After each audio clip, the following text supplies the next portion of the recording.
you doing, YouTube? Matt with Massive Beer Reviews back with yet another review, and today we're going to be doing a little bit of Belgian Strong Dark action in the mode of a Tröegs Mad Elf. Tröegs Mad Elf, like I said, it's like a Belgian Strong Dark. It's their Christmas ale. First things first, if you've watched any of my reviews or anybody else's reviews over the past couple months, you've probably seen some pumpkin reviews, and one of the biggest, I wouldn't say gripes, but one of the biggest talking points when it comes to pumpkin beers is that pumpkin beers come out way too early. Typically, in this area, in Northeastern Pennsylvania, a bulk of the pumpkin ales that we get are July. You know, late July, typically, maybe August. So you're talking late July, you're talking August, September, October, 3 months. That's bad. You know, I mean, they're trying to get ahead of the game, but they're trying to get ahead of the game so much that they're way too ahead of the game. This is late October, so October, November, December. Well, it's on November, December. There's only 2 months on this one, but to see a Christmas beer before the 20th of October is a little bit jarring, I guess you would say.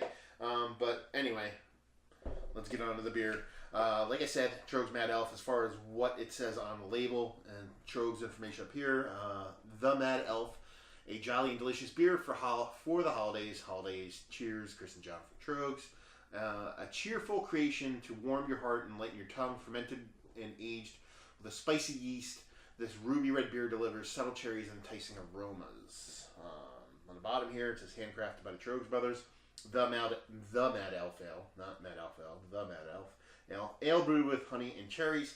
Happy holidays, 11% alcohol, recycling stuff, government warning stuff. That's about it.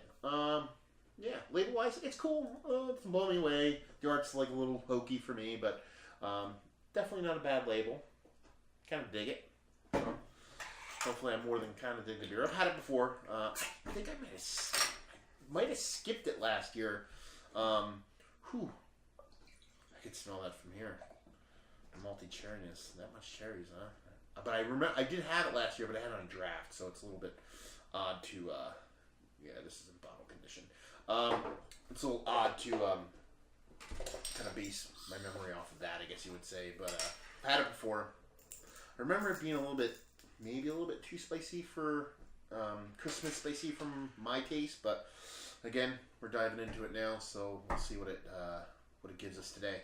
Head-wise, it did have about a finger's worth. Died really quick, and it's just off-weight head, but almost non-existent at this point. Color-wise, it's the clearest. It's the clearest light orangish red you could possibly imagine. I mean, that sucker is clear. There's not one grain of filtering or unfiltered funk or density or anything like that. It's clear as clear could be. It's pretty clear. Being a Belgian Strong Dark, that's kind of a pushing it when it comes to coloration for it. Definitely looks more winter warmerish in color as opposed to being a Belgian Strong Dark. And then a little bit of carbonation in there, nothing too crazy. So let's see what the nose has to offer. Yeah, I mean, there's booze, cherries. I don't really get too much honey on the nose, but it's just cherries and booze and sweetness. It's that little bit of spiciness there, nothing too crazy. But that's just all cherries, all booze, all day, all the time, in your face, boom, boom, boom. And it smells good though, you know. But it smells as if it's gonna be a little bit hot, a little bit too much booziness in there. I mean, 11%. I don't think there's a dating code on here. Tröegs with your non-dating system. Nothing. I picked it up today. I think it literally hit the shelves in my area, which I'm in Northeastern Pennsylvania, so I'm only about an hour and a half from Tröegs. It hit my area past day or two, so I mean, it's about as fresh could be. So yeah, cherries, booziness, sweetness. See what it has to offer in the mouth.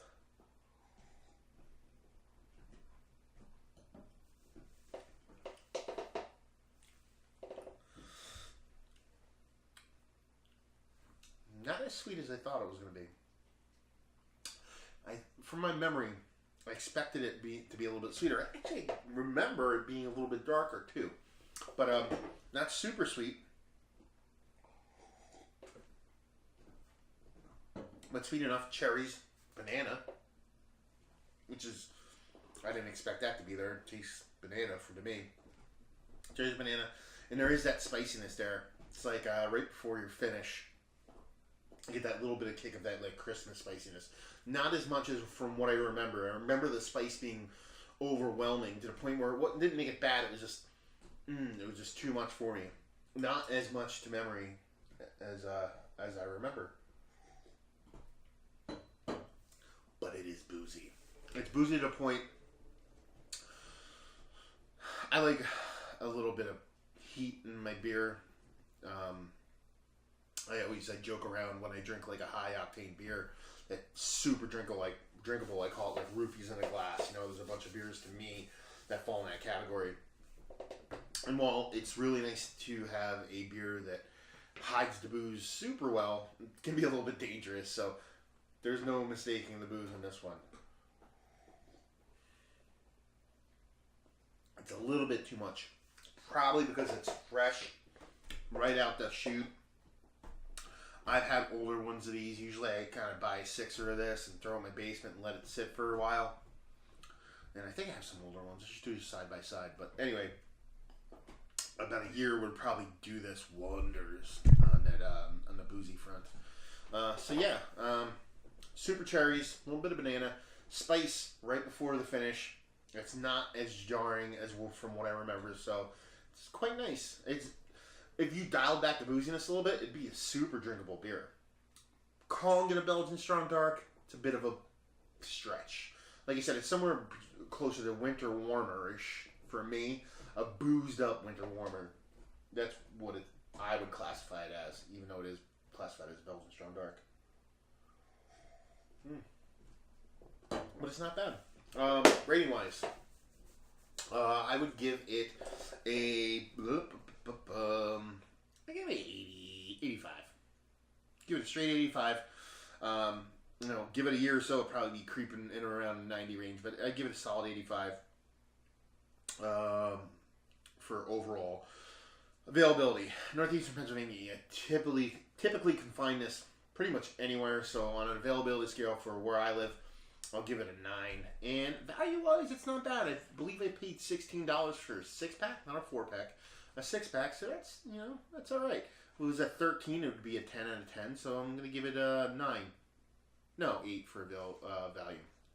So yeah, 85 for overall, 9 for availability, and 8 for value.